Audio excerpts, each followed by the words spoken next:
Muy buenos días, muy buenos días todavía, amigas y amigos, señora y señores gobernadores de Yucatán, de Campeche, de Colima, de Morelos, de Oaxaca, de Querétaro, de Sinaloa, de Tabasco, de Chihuahua, de Durango, de Nuevo León, de Puebla, de Sonora, de Veracruz, muy distinguidos legisladores que hoy nos acompañan, diputado Óscar Javier Lara Aréchiga, presidente de la Comisión de Recursos Hidráulicos de la Cámara de Diputados, señor ingeniero Carlos Fernández González, presidente del Consejo Consultivo del Agua, muchas felicidades por el trabajo que ha hecho el Consejo Consultivo y que ha derivado, entre otras muchas cosas, en la agenda del agua que hoy se presenta.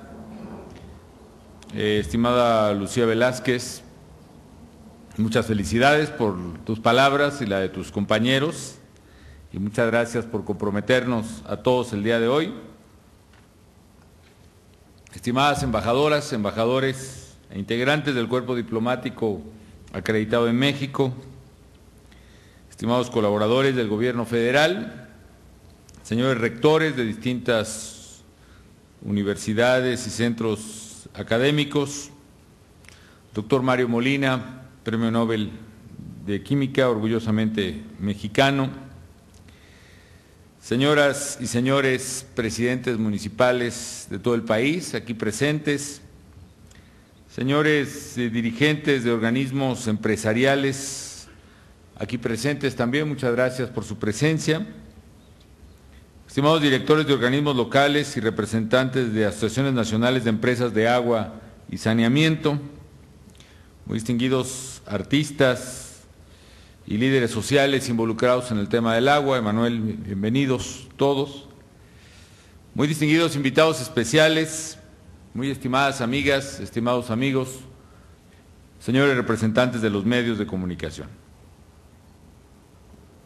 Es un verdadero gusto, en primer lugar, estar en este lugar tan emblemático, en un día tan especial, en el marco de las celebraciones del Día Mundial del Agua, que estableciera así la ONU desde el año de 1992. Empiezo por hablar del lugar, ya lo había descrito el ingeniero Loeje hace un momento. Es un verdadero gusto el que estemos frente a esta representación hecha por Diego Rivera, adentro, desde luego, en, pues, ¿qué será? El Cárcamo, la fosa, el centro de distribución de agua, está también otro bellísimo mural de Diego Rivera. Esta fuente es una fuente dedicada a Tlaloc, representa a Tlaloc, el dios del agua. Y estamos en el Cárcamo de Dolores, una de las principales obras hidráulicas, a través del cual se le daba agua a prácticamente toda la Ciudad de México durante una buena parte del siglo pasado. Estas obras artísticas, como ya he dicho, fueron realizadas por Diego Rivera, uno de los grandes artistas mexicanos, y este escenario pues es un magnífico marco para que todos establezcamos y refrendemos el compromiso con el uso sustentable y la conservación del agua en nuestro país. Agradezco la presencia de representantes de los poderes legislativos, de un amplísimo número de gobernadoras y gobernadores aquí presentes, comprometidos con el agua, de representantes de la sociedad civil, del sector empresarial, del sector académico. Sabemos, amigas y amigos, que México es uno de los países con mayor diversidad biológica en todo el mundo. Y esto se debe en una gran medida a la presencia y a la disponibilidad de agua. El agua ha sido y es para los mexicanos sinónimo de vida, sinónimo de riqueza natural. Sin embargo, también desde la segunda mitad del siglo XX más o menos, el rápido proceso de urbanización y de industrialización en México exigió cada vez mayores volúmenes de materias primas y desde luego de agua. El problema del uso desmedido que se le dio a este recurso se vio agravado por la ausencia de una cultura del agua que fomentara su consumo racional, su conservación, la falta de políticas públicas enfocadas al manejo adecuado del agua, las escasas inversiones también en materia de infraestructura hídrica por diversas razones, generalmente presupuestales, en fin.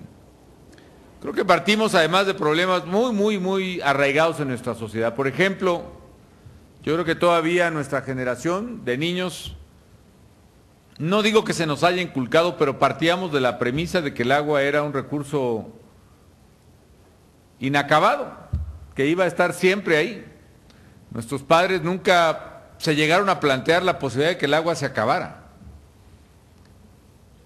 De hecho, precisamente esta noción de que los bosques siempre van a estar ahí, de que el agua siempre va a estar ahí, fue la que dominó la cultura de la humanidad y desde luego la cultura en México, pues todavía una buena parte hasta ahora. De hecho, fuimos creados en esa cultura de que son recursos que no se acaban, son recursos de que están ahí, son recursos de los que se puede disponer infinitamente, lo cual es un gran error cultural de nuestra civilización que costará mucho trabajo corregir, pero qué duda cabe, tenemos que corregir. El agua disponible es finita, los bosques son finitos, los recursos naturales son finitos, se agotan y de hecho los estamos agotando. Todo esto, amigas y amigos, que he mencionado, la falta de políticas, la falta de inversión, la falta de cultura del agua, ha llevado a México a una situación crítica. Durante el último siglo, la cantidad de agua disponible por cada mexicano cayó de 31,000 metros cúbicos por habitante por año a menos de 10,000 metros cúbicos por habitante y desde luego en algunas zonas, pues muchísimo menos. México pasó de ser un país con abundantes recursos hídricos a ser un país que se encuentra, como se dice, en estrés hídrico, al nivel incluso de algunos países del norte de África que secularmente han tenido problemas graves de agua. Creo que una situación de contraste puede ser esta misma Ciudad de México, ¿no?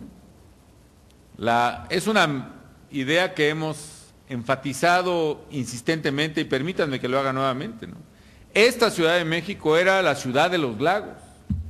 El Valle de México era una mezcla de lagos que pues bañaban precisamente lo que hoy es el asiento de la gran ciudad.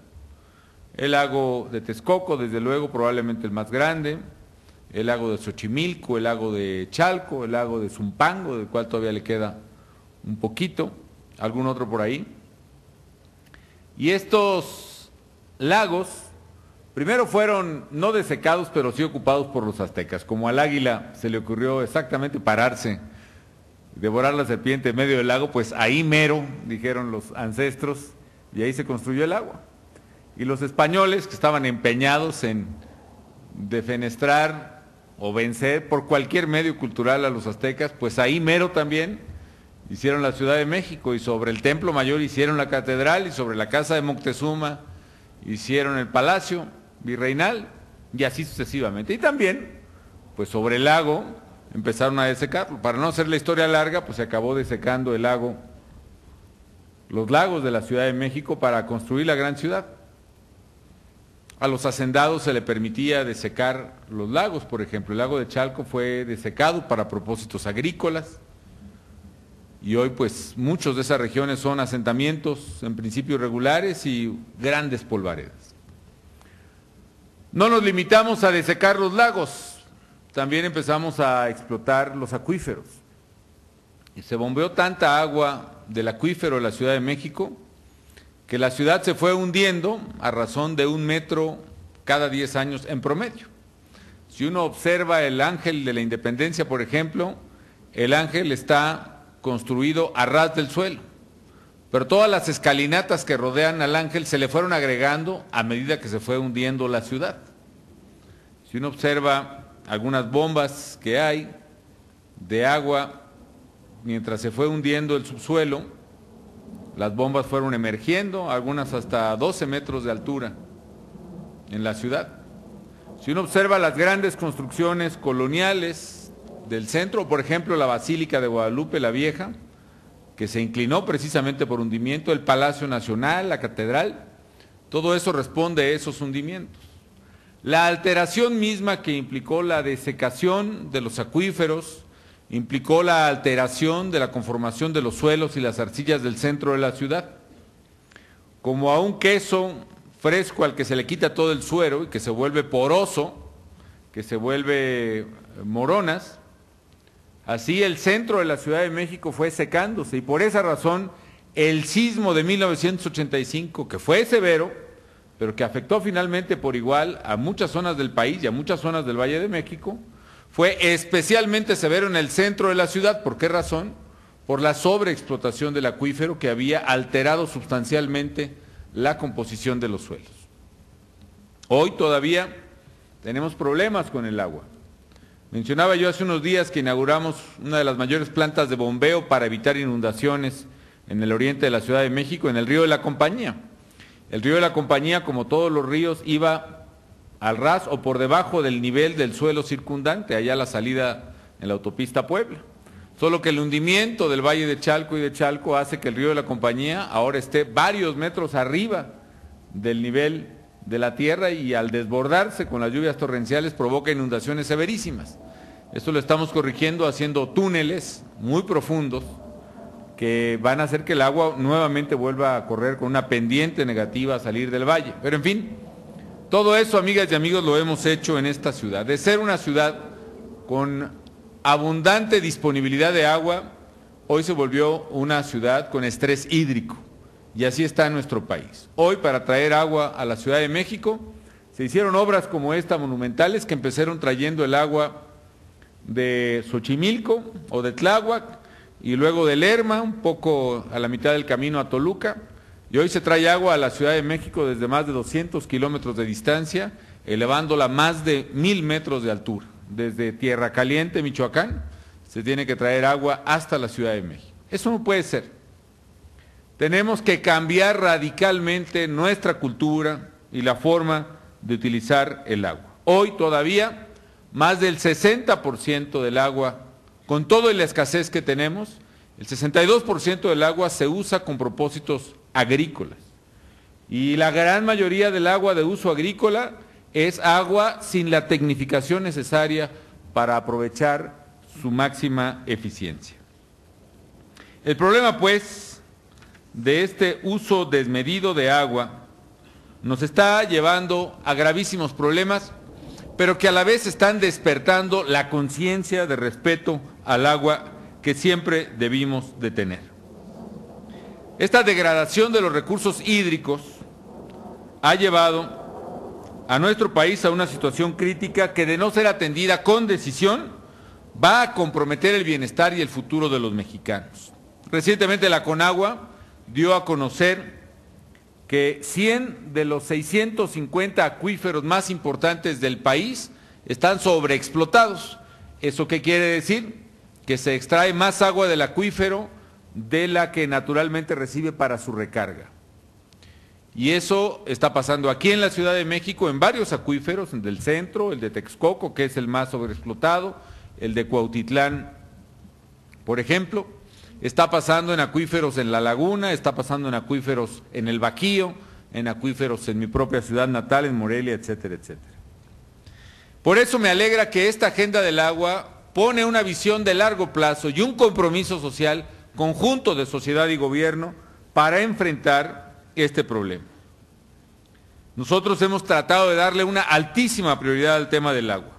Lo hemos colocado ya como un tema de seguridad nacional. Así quedó planteado en el Plan Nacional de Desarrollo y en el Programa Nacional Hídrico, que define políticas públicas que aseguren el aprovechamiento sustentable del agua. Aquí nos estamos planteando 5 grandes objetivos. Primero, garantizar servicios de agua potable y alcantarillado a todos los mexicanos. Segundo, tratar y reutilizar las aguas residuales. Tercero, abastecer en agua en cantidad suficiente al sector productivo. Cuarto, utilizar de manera eficiente el agua y pagar lo justo para su consumo. Esto es algo muy importante, mientras no se establezcan los incentivos económicos adecuados para el uso racional del agua, no se utilizará racionalmente el agua. Mientras se use sin costo, sin pago y sin responsabilidad, el agua seguirá usándose sin responsabilidad. Y finalmente, preservar nuestros acuíferos, ríos y lagos para que tengan agua limpia que garantice el bienestar actual y futuro de los mexicanos. Para alcanzar estos objetivos, se ha invertido ya en 4 años 145,000 millones de pesos en infraestructura hídrica por el gobierno federal y por los gobiernos estatales y municipales. ¿Qué tanto es esto? Es más del doble de lo que se invirtió en los 4 primeros años en la anterior administración, más del triple que el periodo antepasado, y aún así pienso que es insuficiente. Sin embargo, ha habido logros importantes que vale la pena destacar. Primero, se están atendiendo los problemas de abatimiento de algunos acuíferos y se está garantizando que grandes ciudades con problema de estrés hídrico cuenten ahora con abastecimiento suficiente y garantizado a futuro. Por ejemplo, ya se entregó el acueducto 2 de Querétaro, que solucionará este problema para ese estado durante 30 años. Se construyen las presas de El Zapotillo y El Realito, que van a resolver el problema para San Luis Potosí, para Celaya y para León en el estado de Guanajuato. 2, estamos incrementando ya y llevamos 835,000 hectáreas que son superficies de riego que ya cuentan con mejores y más tecnificados sistemas que va a permitir un uso más eficiente del agua. Desde el encementado de canales para evitar la infiltración al subsuelo, hasta el empleo de técnicas de riego por goteo, que son fundamentales para la agricultura, para el buen aprovechamiento de agua. 3, estamos aumentando el número de plantas de tratamiento de aguas residuales, estamos llegando ya a más de 2,000 plantas de tratamiento de aguas residuales, tenemos ya un caudal tratado que pasó de 36% a 43% y vamos a llegar al 60%, sobre todo terminando las plantas de aguas residuales de toda la zona metropolitana de Guadalajara, y la gran planta de tratamiento de Atotonilco en Hidalgo, que tratará más de la mitad de todas las aguas residuales de la Ciudad de México. Hay que recordar que la zona metropolitana de la Ciudad de México trata menos del 10% de las aguas residuales que utiliza. 4, incrementar la cobertura de servicios de alcantarillado a cerca del 90%.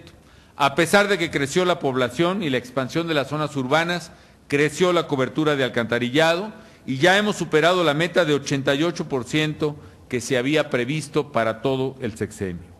5, llevar agua potable a las familias. Más de 4 millones de familias más con agua potable en 4 años. A pesar de que, de acuerdo con el censo, creció el número de familias, se incrementó también con el censo la cobertura hasta el 92% de la población. Los avances más significativos, esto es algo importante, han sido en municipios muy pobres, y qué bueno que haya sido así. Por ejemplo, en Pantepec, en Chiapas, el porcentaje de viviendas sin drenaje era de 45% y se redujo a 7% nada más. En San Andrés Duraznal, también en Chiapas, 70% de viviendas no tenían drenaje y se redujo a solo 14%. En otros municipios, como Cuautla, en Puebla, su rezago de viviendas sin agua pasó de 52 al 5%. O en Metlatónoc, Guerrero, que durante mucho tiempo fue el municipio más pobre del país, el agua potable, las viviendas sin agua potable pasaron del 67 al 28%. Creo que por razones culturales en el pasado se soslayó la importancia del agua, pero como lo hemos visto, como lo sabemos, el agua es vida y por eso hay que cuidarla y que llevarla a las comunidades más pobres. Solucionar la compleja problemática del agua no es una tarea que se concluya ni en un gobierno ni en unos cuantos años. Es una tarea permanente y qué bueno que la Agenda por el Agua la plantea como una tarea colectiva a alcanzar en el año 2030, porque es una tarea que requiere visión estratégica de largo plazo, concurso de los 3 órdenes de gobierno y de todos los sectores de la sociedad. Bajo esta premisa, hace un año precisamente, al celebrar el Día Mundial del Agua 2010, instruí a la CONAGUA a que elaborara esta agenda con visión de largo plazo y en cuya integración participaran todos los actores involucrados en el manejo, aprovechamiento y conservación de este importante recurso. Hoy tenemos la buena noticia de que está lista la Agenda del Agua 2030, que ha sido resultado de una amplia consulta representativa y que integra preocupaciones, aspiraciones y compromisos de los actores involucrados. Una agenda que contiene la voz de todos por el agua. Esta agenda, como la podrán ver, ustedes que la tienen en sus manos, integra decenas de importantes iniciativas, pero están agrupadas en 5 áreas estratégicas que voy a mencionar a continuación. 1. Iniciativas para contar con cuencas y acuíferos en equilibrio. Esto es, que la demanda de agua no supere su disponibilidad racional y que esto se logre de manera sustentable. 2.